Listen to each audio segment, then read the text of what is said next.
هاي بنات، عاملين ايه؟ انا فاطمة ابراهيم وانتوا في قناة فاطمة ديرس. في حلقة النهاردة هنروح سوا رحلة بسيطة للقاهرة. تعالوا معانا.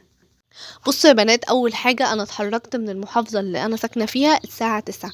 المحافظة بتاعتي المسافة ما بينها وما بين القاهرة مش بعيدة قوي. انا عايزاكم تخمنوا كده من الطريق اللي قدامكم انا ساكنة في محافظة ايه. طبعا واضح من صوتي قوي ان انا مصرية يعني، بس محافظة ايه دي بقى الشاطرة اللي هتعرف تجيبها.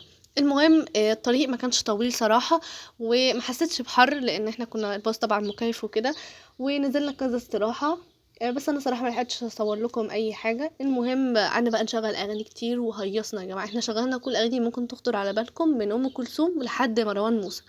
قعدنا بقى ايه، كلت حاجات كتيره قوي في الرحله. حاسه ان انا زدت 3 كيلو ولا حاجه في السفريه دي، بس مش مشكله.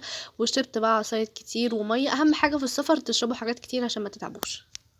بصوا، احنا وصلنا القاهرة الساعة 2 الظهر، يعني في عز الحر. واول مكان رحنا له رحنا الاهرامات، اللي هو احر مكان في القاهرة كلها. الجو كان حر قوي يا جماعة هناك. انصحكم تجيبوا مية وعصير واكل وكل حاجة انتوا عايزينها، لان مفيش جوه سوبر ماركتس او حد بيبيع اكل. وكمان ما انصحكمش تشتروا اي حاجة من هناك، لان هم هناك بيغلوا الحاجة جدا. يعني تشتري اي حاجة كده تذكارية بتلاقيها غالية موت. لو هتركبوا مثلا جمل او هتركبوا حاجة زي كده ما يضحكش عليكم، يعني ان هم انتوا فاهمين بيغلوا الحاجة اوفر. المهم قعدنا بقى نمشي. شوفنا هنا بقى ابو الهول. هاي ابو الهول ده يا جماعه، يعني المسافه عشان توصلوا له، هو توقفوا جنبه مسافه بعيده قوي. انا ما قدرتش امشيها صراحه. احنا مشينا لحد الهرم الاكبر اللي هو خوفو.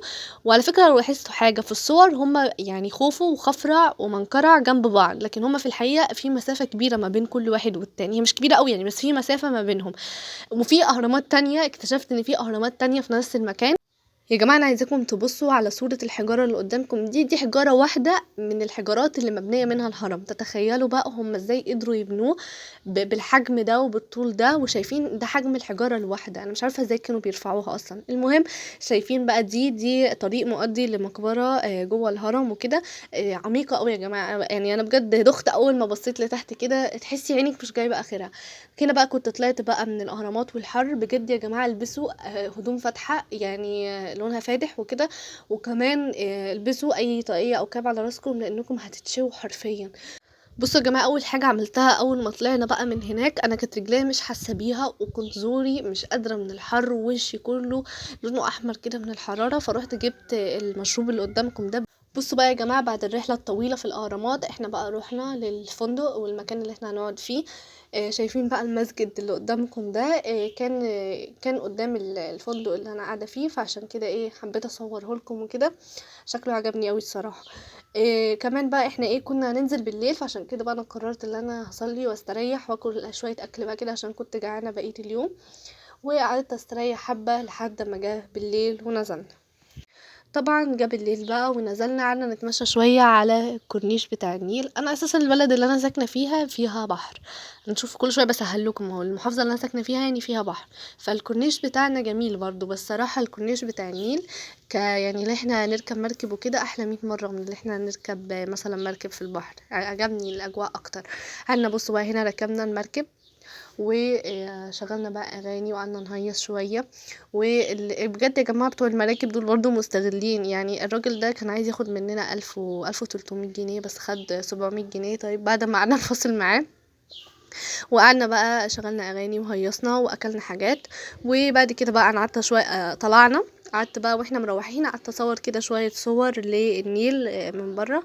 صورت صور جامده صراحه هناك. يعني النيل اركبي مركب ما تهميش فيه. يعني عايزة النيل يعني تركبي مراكب. بعد كده بقى رحت بقى الفندق ورحت نمت نوم عميق لحد الصبح. صراحة ما بتعرفوش تناموا في القاهرة لان العربيات فوق دماغكم ليل ونهار، بس مش مشكلة. نسيت اقول لكم اللي انا شفت لاول مرة في حياتي فندق ام كلثوم. يا جماعة شكله جامد قوي على الحقيقة، احلى 100 مرة من الصور. تحسيها كده حاجة قديمة، حاجة كلاسيكية، شبه ام كلثوم كده. بصوا يا جماعة، توجهنا بقى لمحافظتنا مرة تانية الساعة 9 الصبح. صراحة لو حابة هعيد الرحلة دي تاني، هعيد فيها حاجة واحدة، اللي انا هروح اللي هو هركب المركب بتاع النيل، لكن مش هروح الاهرامات تاني بجد، لان الجو هناك شمس شمس شمس شمس. المهم بقى أنا كان نفسي أوي إن أنا أروح شارع المُعز واللي هو خان الخليلي، بس ما لحقناش، إن شاء الله المرّة الجاية. بالنسبة بقى لتكاليف الرحلة، هي الرحلة أكتر حاجة مُكلّفة فيها هتكون بس المواصلات، أمّا مثلًا هناك على حسب بقى مصاريفكم أنتم هتصرفوا قد إيه، المواصلات والأوتيل. وعلى حسب بقى إيه مصاريفكم بقى هناك، هتركبوا مركب والّا لأ، هتشتروا إيه، هتاكلوا فين، كده على حسب مصاريفِك هناك. أمّا تبقى أغلى حاجة في الرحلة تقريبًا هي بتكون المواصلات. بُصّوا يا جماعة، وإحنا في الطريق للمحافظة بتاعتي وقفنا عند مول كده اسمه داندي. صراحة كان أول مرّة أخُشه، بس لقيت كده هُم عاملين حاجة like art gallery بس صغيّر، فيه شوية لوحات قمر يا جماعة شكلهم تحفة.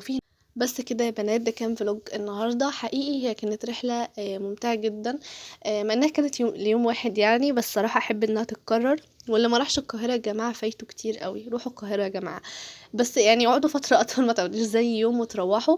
المهم ده كان فيديو بقى النهارده، فلو عجبكم ما تنسوش اللايك والشير، ولو دي أول مرة تشوفوني ما تنسوش تعملوا سبسكرايب للقناة وتفعلوا زر الجرس علشان يوصلكم كل فيديو بانزله. وباي.